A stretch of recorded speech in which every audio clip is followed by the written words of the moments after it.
오늘 말씀은 정상적으로 보고 정상적으로 듣기가 되겠습니다. 어떻게 하면 우리가 보고 듣는가입니다. 본문은 우리 읽어주신 함께 교독한 내용은 선지자 사무엘이 사울 왕을 버리고 다윗을 왕으로 삼게 됩니다.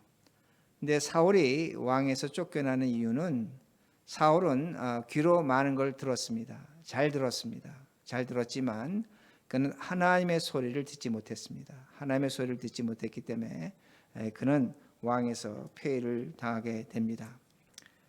우리는 하나님의 소리를 들어야 합니다. 그런데 우리가 어떻게 생각하냐면 하나님의 소리는 들을 수 없는 소리 이렇게 얘기합니다. 물론 우리가 하나님의 소리를 귀로 들을 수 없습니다. 그러나 하나님의 소리는 오늘도 우리에게 들려지고 있습니다.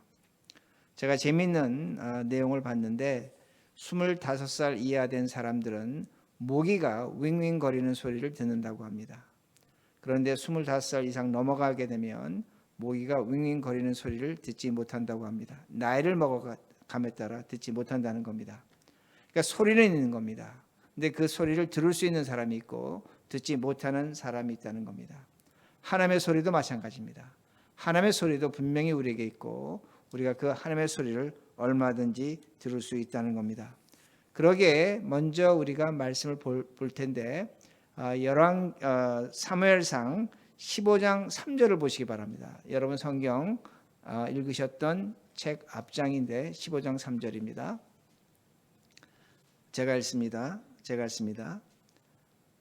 지금 가서 아말렉을 쳐서 그들의 모든 소유를 남기지 말고 진멸하되 남녀와 소아와 젖먹는 아이와 우양과 낙타와 나귀를 죽이라 하셨느니라 하니. 자, 이 말씀 뭐냐면 하나님께서 그 이스라엘 백성이 출애굽할 때에 아말렉 사람들이 그 방해를 했습니다. 힘들게 했습니다. 그랬더니 하나님께서 뭐라고 말씀하시냐면 지금 그 사무엘을 통해서 사울 왕에게 그렇게 출애굽할 때 방해한 아말렉 사람들을 진멸하라는 겁니다. 다 죽이라고 그렇게 말씀하십니다. 그런데 진멸하라고 하실 때 아주 재미있는 말씀이 있는데 진멸하되 남녀와 소아와 젖먹는 아이와 우양과 낙타와 나귀를 이렇게 말씀합니다. 저것들은 뭐냐면 살아있는 것들입니다. 살아있어서 소리를 내는 것들입니다. 그러니까 살아있어서 소리를 내는 것들을 다 죽이라고 그렇게 말씀하십니다. 그런데 우리가 저 말씀을 보면서 상당히 충격을 받는 건 뭐냐면 어린아이도 죽이라는 겁니다. 완전히 다 죽여버리라는 겁니다. 그러기에 우리는 저 말씀을 보고 하나님 앞에서 어떻게 하나님께서 이렇게 하실까? 너무나 잔인하다라고 그렇게 우리는 생각을 합니다. 그런데 저런 말씀을 우리 잘 아는 철학자 키에르케고르이 있습니다. 키에르케고르는 어떻게 저런 말씀을 해석하냐면 저 말씀이 참 우리가 볼 때는 잔인한 말씀이고 참 너무나 무서운 말씀이지만 저 말을 듣는 사울만이 듣는 하나님 앞에서 듣는 그런 말씀이라는 겁니다. 사울만이 듣는다고 그렇게 말합니다. 그러니까 하나님이 사울에게 말씀하시는 겁니다. 사울에게 말씀하시고 그 사울이 저 말씀을 듣는다는 겁니다. 그러기에 그는 말하기를 그 철학자는 말하기를 하나님 앞에서 사울은 단독자라고 말합니다. 한 사람이라는 겁니다. 즉 이 말씀은 어떤 의미가 되냐면 저 말씀은 사울만이 들을 수 있는 것이고 사울만이 당하는 고민이고 어려움이고 고통이라고 그렇게 말합니다. 근데 그 말이 우리가 참 맞는 것이 뭐냐면 우리 각자가 당하는 고민이 있고 문제가 있고 어려움이 있고 질병이 있습니다. 힘든 것이 있습니다.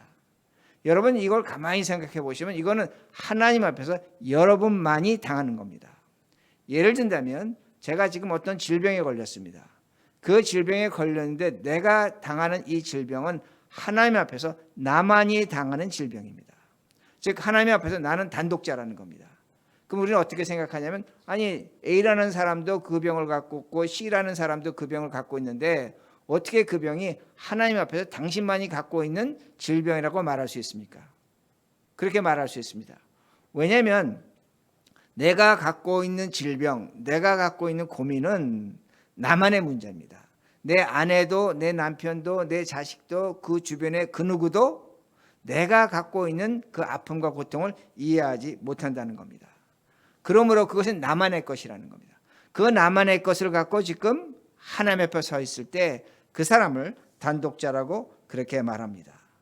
그러므로 우리는 그 문제, 그 아픔, 그 힘든 것을 갖고 하나님 앞에 서 있을 때 그 단독자가 될 때에 하나님 앞에 가장 진실하다고 합니다.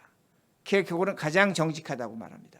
왜 가장 진실하고 가장 정직하냐면 그 질병, 그 문제 갖고 하나님과 내가 둘이 만나기 때문입니다. 그 중간에는 아무것도 없다는 겁니다. 그러기에 그 단독자가 가장 진실하고 하나님 앞에 가장 정직할 수 있다고 그렇게 말합니다. 자, 이걸 제가 좀 더 이렇게 설명하겠습니다. 여러분 창세기 22장을 보면 하나님께서 아브라함에게 아들 이삭을 죽여서 제물로 바치라고 합니다. 얼마나 끔찍한 일입니까? 우리가 이해할 수 없는 겁니다. 즉 그와 똑같은 내용이 뭐냐면 오늘 하나님께서 사울에게 아말렉 사람 모든 사람을 죽이라는 것도 똑같다는 겁니다. 사울도 마찬가지고 여러분 아브라함도 마찬가지고 생명 있는 것을 죽여야 됩니다. 그런데 생명 있는 것을 죽여야 될 때 거기 불안이 있고 거기에 모순이 있는 겁니다. 아들을 죽여야 되는 모순이 있고 또한 어린아이를 죽여야 되는 그 불안감이 있는 겁니다.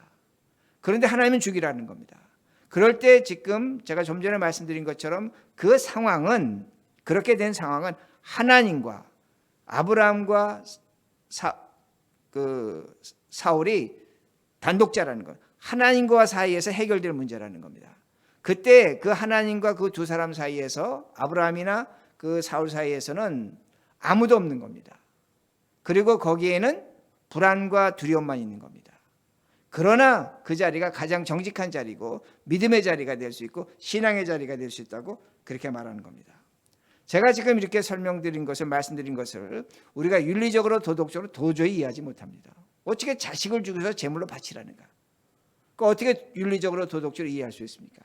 제가 지금 이렇게 말씀드린 것을 이 두 가지 사건을 우리의 지식과 우리의 그 어떤 상식과 우리의 어떤 머리로 도저히 이해할 수 없다는 겁니다. 그런데 성경을 보면 아브라함은 칼을 들고 아들 이삭을 죽이려고 합니다. 여러분 여기서 중요한 건 뭐냐면 아브라함이 칼을 들고 아들 이삭을 죽이려고 할 때 그 선택은 불안한 선택입니다. 이 아들을 내가 죽인 이후에 어떤 일이 일어날 것인지는 여러분 아브라함은 모릅니다. 물론 히브리서에 하나님께서 그를 살려주실 것을 믿었다고 하지만 아버지로서 칼을 들고 아들을 죽이려고 할 때에 그 칼을 드는 순간 그 이후에 일어날 그 사건은 모르는 겁니다. 불안한 선택이라는 겁니다. 켈케고르는 이걸 불안한 선택이라고 그렇게 말합니다. 그러기에 우리가 신앙생활하면서 우리 각자가 고민도 있고 문제도 있고 우리가 매번 선택하는데 그 선택이 우리 하나님을 믿고 있지만 불안한 선택이라는 겁니다. 여러분 이 불안한 선택은 예수님에게도 나타납니다. 예수님이 하나님 앞에서 단독자입니다. 예수님이 하나님 앞에 서 계십니다. 언제? 십자가 사건 앞에서. 십자가 앞에서 예수님이 엘리 엘리 라마 사막단이라고 하십니다. 그 말씀 뭡니까? 하나님이 어찌하여 나를 버리시냐니까. 예수님의 불안입니다. 예수님은 십자가에서 인간 예수로 죽으시는 겁니다. 인간 예수로 그 십자가에서 죽음을 선택할 때 예수님도 불안하셨다는 겁니다. 그 죽음 이후에 어떤 사건이 일어날지 예수님 확신하지 못했다는 겁니다. 왜? 사람이기 때문에. 인간으로 죽으시기 때문에. 그 선택이 불안하다는 겁니다. 그러나 하나님은 그 예수님을 죽음에서 부활시키셨습니다. 문제는 뭐냐면 선택은 불안한 겁니다. 이유는 하나님께 있는 겁니다. 아브라함도 마찬가지입니다. 아브라함도 자식을 죽여야죠. 제물로 바쳐야 되죠. 칼을 들었죠. 칼로 들고 내리찍기 전에 하나님의 음성이 들리죠. 하나님이 아들을 죽이지 말라고 말씀합니다. 손대지 말라는 겁니다. 너가 하나님을 경외하는 줄 내가 알았다는 겁니다. 그리고 하나님께서 순양을 준비해 주셨습니다. 지금 제가 여러분에게 말씀드리는 것은 뭐냐면 우리 신앙이 그렇다는 거예요. 하나님 앞에서 우리가 살아가지만 어떤 선택을 할 때 그 미래의 결과 우리가 믿음은 갖고 있지만 우리는 불안한 존재라는 겁니다. 이게 우리라는 그 말씀입니다. 문제는 뭐냐면 오늘 사울은 이런 불안한 선택을 거부한다는 겁니다. 불안한 선택하지 않는다는 겁니다. 그러게 성경을 보면 사무엘상 15장을 보면 사울은 아말렉 왕을 살려줍니다. 좋은 양과 염소를 살려줍니다. 자, 여러분 생각해 보시기 바랍니다. 사람을 살려줬습니다. 좋은 양과 염소를 살려줬습니다. 하나님은 죽이라고 했습니다. 죽이면 소리가 나지 말아야 됩니다. 근데 그것들은 소리가 나는 겁니다. 양의 소리가 나고 소의 소리가 나는 겁니다. 그러게 여러분이 기억하시겠지만 사무엘에 와서 묻지 않습니까? 이 소리가 무슨 소리입니까? 살아있는 소리가 난다는 겁니다. 그리고 그는 낮고 천한 것은 죽여버렸습니다. 그리고 그건 하나님께 제물로 드렸다는 겁니다. 지금 성경이 우리에게 보여주는 게 뭐냐면 사울은 하나님 앞에 단독자가 되지 못한다는 겁니다. 여러분, 신앙이라는 것은 하나님 앞에 단독자가 될 때는 불안한 겁니다. 내 선택이 맞는지 틀리는지 모르는 겁니다. 그럼에도 불구하고 아브라함은 칼을 들었습니다. 예수님이 십자가의 길을 갔다는 겁니다. 그런데 사울은 그렇게 하지 않았습니다. 사울은 죽이지 않았습니다. 모든 걸 진멸하지 않았습니다. 진멸하지 않을 때 소리가 나는 겁니다. 살아있는 것들의 소리가 난다는 겁니다. 문제는 뭐냐면 살아있는 것들의 소리가 날 때에 하나님의 소리를 듣지 못했다는 겁니다. 하나님의 음성을 듣지 못했다는 겁니다. 오늘 우리가 귀가 있습니다. 귀가 있게 세상의 소식을 듣습니다. 여러분, 오늘도 전쟁의 소식을 들었을 것이고 경제 소식을 들었을 것이고 이 사람 저 사람 얘기를 다 들었을 것입니다. 여러분, 우리가 세상 얘기 듣는 거 중요합니다. 우리 살아가는 방식이고 우리 지혜고 우리가 세상 소식을 거부하며 살 수는 없습니다. 들어야 합니다. 그렇지만 우리가 중요한 것은 뭐냐면 하나님의 소리를 들어야 한다는 말씀입니다. 즉 우리에게 현재 어떤 것이 있냐면 살아있는 짐승들이 있습니다. 우리에게 얘기하는 것들이 있다는 겁니다. 살아있는 것들이 있다는 겁니다. 이런 것들이 하나님과 우리 사이에 있을 때에 우리는 하나님의 소리를 듣지 못합니다. 사울이 그렇지 않았습니까? 하나님과 자신 사이에 살아있는 것을 두었을 때 그 소리를 들었을 때 그는 하나님의 소리를 듣지 못했다는 겁니다. 심지어는 살아있는 것들이 우상도 될 수 있다는 겁니다. 우리가 예배를 드립니다. 제사를 드립니다. 예배가 뭡니까? 예배라는 건 다른 것이 아닙니다. 오늘도 우리가 갖고 있는 그 어려움, 그 힘든 것, 불안한 선택이 있는 겁니다. 불안한 선택이 있죠. 불안함이 있죠. 내 미래가 어떻게 될 것인가? 내가 하고 있는 일, 우리 가정, 우리 자녀들 다 불안한 선택입니다. 이 불안한 선택에서 우리는 어떻게 해야 됩니까? 우리는 하나님께 뭐라고 얘기하냐면 하나님, 오늘 나에게 이 불안이 있습니다. 이 고민이 있습니다. 이 질병이 있습니다. 이 문제가 있습니다. 이 어려움이 있습니다. 우리 하나님께 뭐라고 기도합니까? 뭐라고 예배에 얘기합니까? 없애주십시오. 사라지게 해주십시오. 근데 하나님 우리에게 말씀하시는 겁니다. 아니다. 그건 네가 진멸해야 될 것이라는 겁니다. 네가 칼을 들고 그걸 죽여야 된다는 겁니다. 좀 전에 말씀드린 거죠. 칼을 들고 죽이려고 할 때 불안한 선택이 있는 겁니다. 그러나 죽여야 되는 겁니다. 그러기 예배가 뭡니까? 제가 종종 예배 때 기도하지만 하나님 앞에 나올 때 그 모든 것을 뒤로 해야 됩니다. 감사가 있죠. 기쁨이 있죠. 여러분, 하나님 앞에 나올 때는 감사와 기쁨도 뒤로 하셔야 됩니다. 우리 감사드리자, 찬양하자, 맞습니다. 그러나 하나님 앞에는 우리 단독자로 서야 됩니다. 한 인간으로 불안한 존재로 서야 되는 겁니다. 하나님이 나를 어떻게 하실지 모르는 그 자리에 서는 겁니다. 여러분의 고민이 있죠. 질병이 있죠. 가난이 있죠. 어려움이 있죠. 그것도 뒤로 하셔야 됩니다. 그래야만 하나님의 소리를 듣는 겁니다. 그래야만 하나님과 우리 사이에 아무것도 없는 겁니다. 그야말로 하나님과 나 사이에 단독자로 쓸 수 있다는 겁니다. 우린 칼을 들고 죽여야 됩니다. 없애달라고 해야 될 것이 아니라 칼을 들고 죽이는 선택을 해야 된다는 겁니다. 그러기에 우리는 이렇게 살 때 하나님의 음성을 듣습니다. 제가 좀 전에 말씀드린 것처럼 25살 된 이하의 사람들은 모기가 윙윙거리는 소리를 듣는다고 합니다. 하나님의 소리 있는 겁니다. 우리 얼마든지 들을 수 있다는 겁니다. 다른 것이 아닙니다. 하나님과 나 사이에 아무것도 없어야 됩니다. 정말로 거긴 자식도 없어야 되고 내 고민도 없어야 되고 내 감사도 기쁨도 없어야 됩니다. 그럴 때 우리는 하나님의 음성을 듣는다는 겁니다. 이런 삶을, 이런 소리를 우리가 선택해야 됩니다. 두 번째는 우리가 보는 것이 중요합니다. 정상적으로 봐야 됩니다. 보는 것이 믿는 것입니다. 여러분, 오늘도 우리가 보죠. 보고 현상을 파악하고 상황을 파악합니다. 여러분이 보고 파악하는 건 누구보다 여러분이 잘하십니다. 왜냐하면 내가 경험하고 내가 나를 알기 때문에 보고 파악하는 겁니다. 그 다음으로 가는 겁니다. 그런데 오늘 우리가 본문에 보면 예언자, 선지자, 사무엘이 나옵니다. 여러분, 예언자, 선지자는 하나님이 보여주신 걸 보고 말하는 사람입니다. 근데 오늘 성경이 오늘 본문에서 사무엘상 16장에서 보여주는 건 뭐냐면 이 사무엘이 하나님의 것을 보지 못한다는 겁니다. 그리고 이 사무엘이 잘못된 걸 보고 있다는 겁니다. 이걸 성경 본문이 우리에게 가르쳐 줍니다. 그러기에 우리는 첫 번째는 하나님의 말씀, 하나님의 소리를 들어야 되지만 두 번째 우리가 볼 것을 제대로 봐야 됩니다. 오늘 본문 우리 함께 교독했는데 하나님께서 명령하십니다. 이제 사울을 왕에서 끌어내고 이새의 집에 가서 이새 아들 중에 한 사람을 왕으로 선택하라고 그렇게 말씀하십니다. 근데 사무엘이 뭐라고 얘기했냐면 하나님, 내가 이새의 집에 가서 왕을 선택하면 사울 왕이 나를 죽일 겁니다. 죽일 겁니다. 아마 그때 분위기가 그랬던 것 같습니다. 그러기에 나는 이새의 집에 가서 제사를 드리고 나는 왕을 선택하지 못합니다. 그랬더니 하나님께서 뭐라고 말씀하시냐면 그래, 그러면 이새의 집에 갈 때 너가 제사를 드린다고, 예배를 드린다고 가서 말하라는 겁니다. 그리고 아들 중에 하나를 왕으로 삼으라고 말씀하십니다. 자, 지금부터 성경 봅니다. 3절입니다. 3절.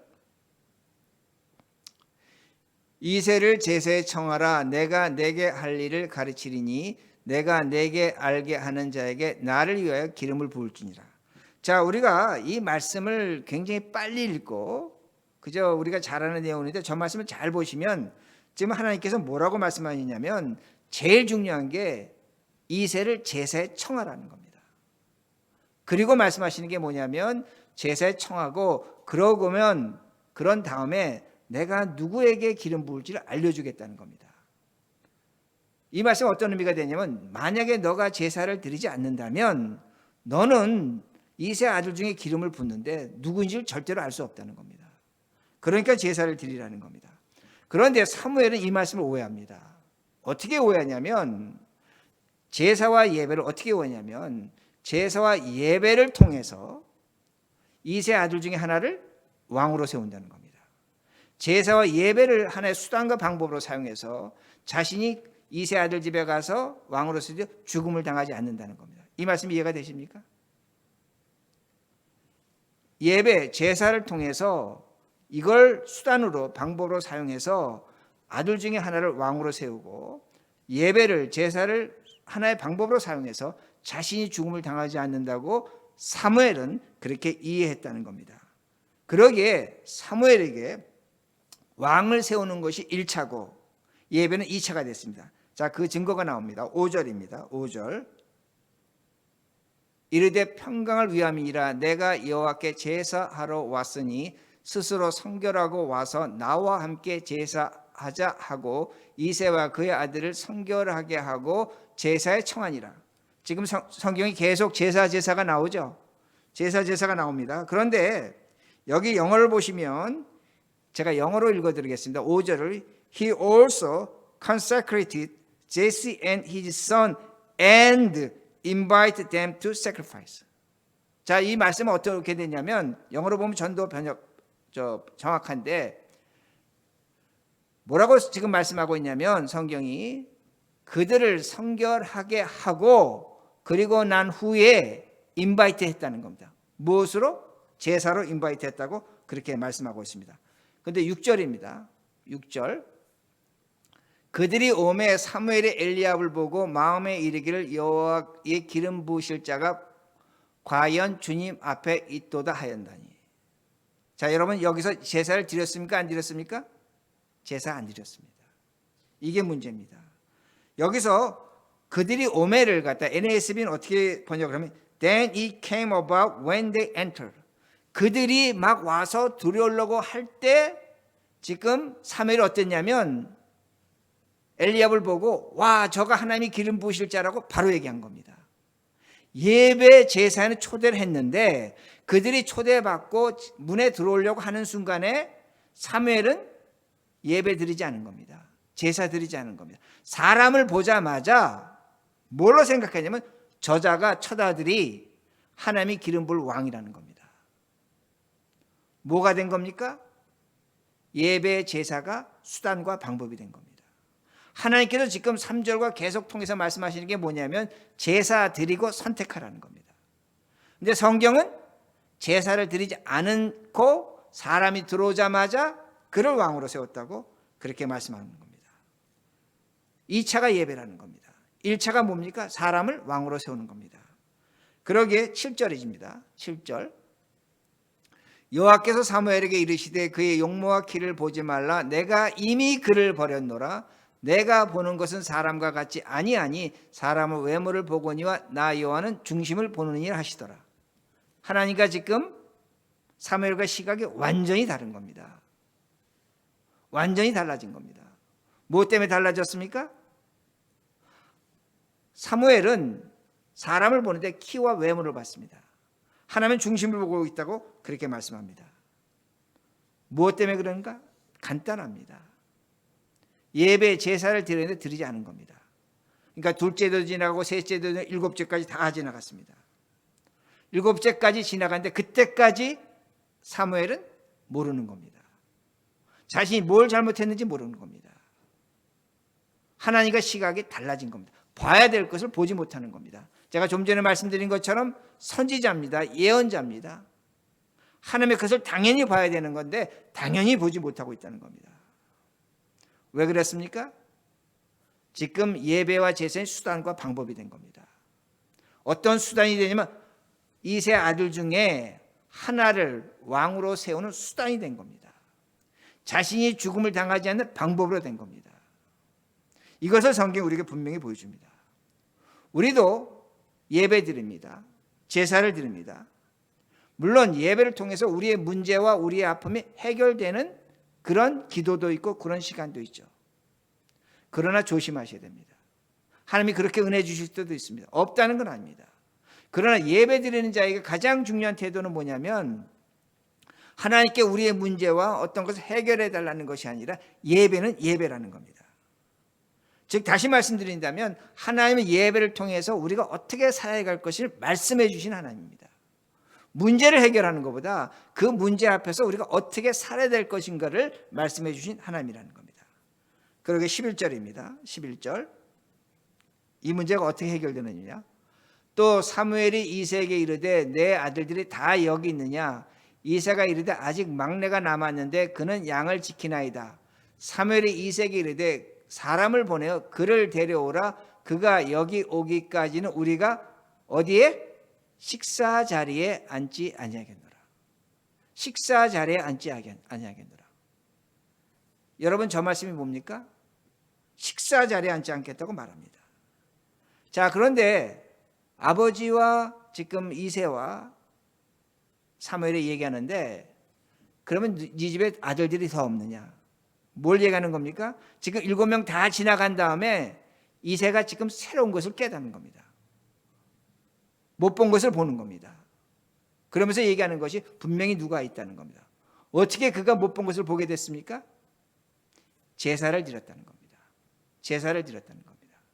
그런데 이새가 뭐라고 얘기하냐면 우리 집에 아들이 있는데 양을 치는 목동이라는 겁니다.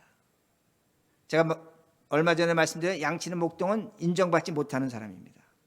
근데 말제라고 합니다.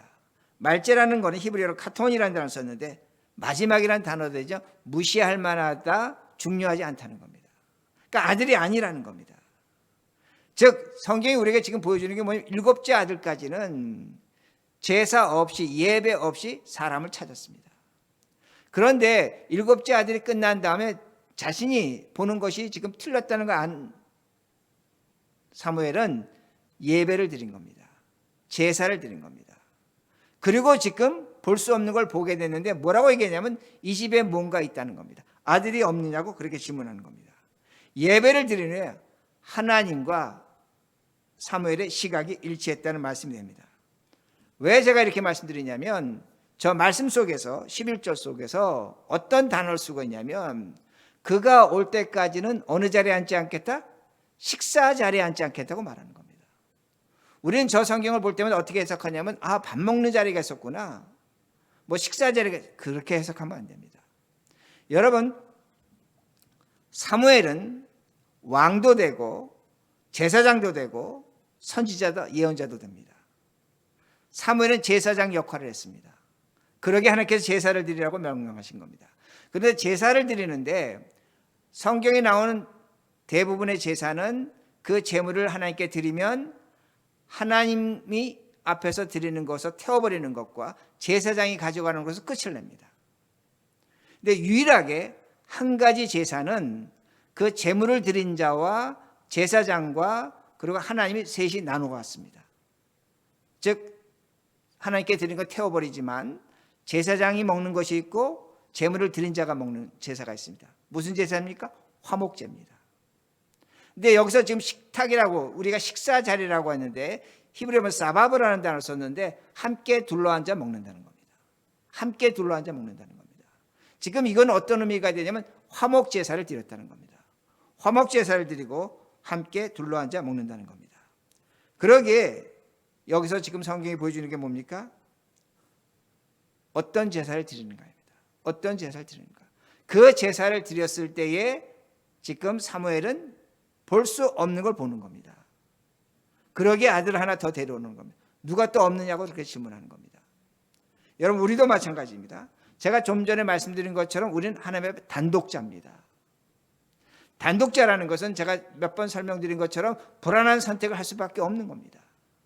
불안한 선택을 할 수밖에 없지만 우리가 그 불안한 선택을 어디서 회복되고 어디서 치유받는가? 예배라는 겁니다. 예배라는 겁니다. 여러분 우리는 하나님 앞에 나와서 기도하고 찬송하고 기쁨의 예배를 드려야겠지만 그러나 실상 우리의 모습은 예배 드릴 때 그 깊은 곳에는 불안이 있는 겁니다. 그런데 그 불안은 어떤 모습이냐면 바로 예수님의 모습입니다. 예수님도 십자가 앞에서 그 십자가를 지시면서 불안하셨습니다. 그러니까 예수님의 십자가가 오늘날 나의 십자가입니다. 우리의 십자가입니다. 오늘도 우리가 십자가를 지고 산다는 것은 불안한 존재라는 것을 여실히 드러냅니다. 그런데 그 불안한 존재 단독자와 단독자가 여러분과 저입니다. 이 자리에 있는 모든 사람들, 예배드리는 모든 사람들은 단독자입니다. 불안한 존재들입니다. 그런데 그 불안한 존재들이 함께 모여서 예배드릴 때 화목이 있는 겁니다. 위로가 있는 겁니다. 말씀이 있다는 내용이 됩니다. 그러기에 우리는 함께 식사하는 겁니다. 교제한다는 그 말씀이 됩니다. 그러기에 하나님께서 오늘 분명히 보여주신 건 뭐냐면 사무엘에게 보여주신 게 뭐냐면 예배를 통해서 볼 수 없는 걸 보게 하시는 겁니다. 우리도 마찬가지입니다. 예배를 통해서 볼 수 없는 걸 볼 수 있습니다. 그러나 더 나아가서 우리는 예배를 통해서 여러분과 저가 화목하게 되는 겁니다. 교제한다는 그 말씀이 됩니다. 제가 왜 이렇게 말씀드리냐면 제가 케일 콜의 단독자를 말씀드렸는데 케일 콜은 말합니다. 우리가 불안과 절망으로 선택의 불안과 절망으로 우리는 죽음에 이를 수밖에 없다는 겁니다. 그러나 예배를 통해서 우리는 불안하지 않습니다. 절망하지 않습니다. 선택 자체는 불안하죠. 선택 자체는 그 미래에 어떤 일이 일어날지 우리 알 수는 없죠. 그러나 예배를 통해서 우리는 하나님과 화목된다는 겁니다. 우리가 서로 교제한다는 겁니다. 결코 죽음에 이르지 않는다는 겁니다. 그러게 12절입니다. 12절. 이에 사람을 보내어 그를 데려오매 그의 빛이 붉고 눈이 빼어나고 얼굴이 아름답더라. 여호와께서 이르시되 이가 그니 일어나 기름을 부으라 하시는지라. 하나님이 다윗을 보여주셨습니다. 저는 저 말씀을 어떻게 해석하냐면 저렇게 지금 다윗의 얼굴을 보는 사람은 사무엘만 보는 겁니다. 그 집안의 아버지, 그 집안의 7 형제들 저렇게 얼굴 보지 않았습니다. 저건 뭐냐면 하나님만이 예배를 드리고 난 후에 사무엘에게 하나님이 보여준 사람의 얼굴을 저렇게 표현한 겁니다.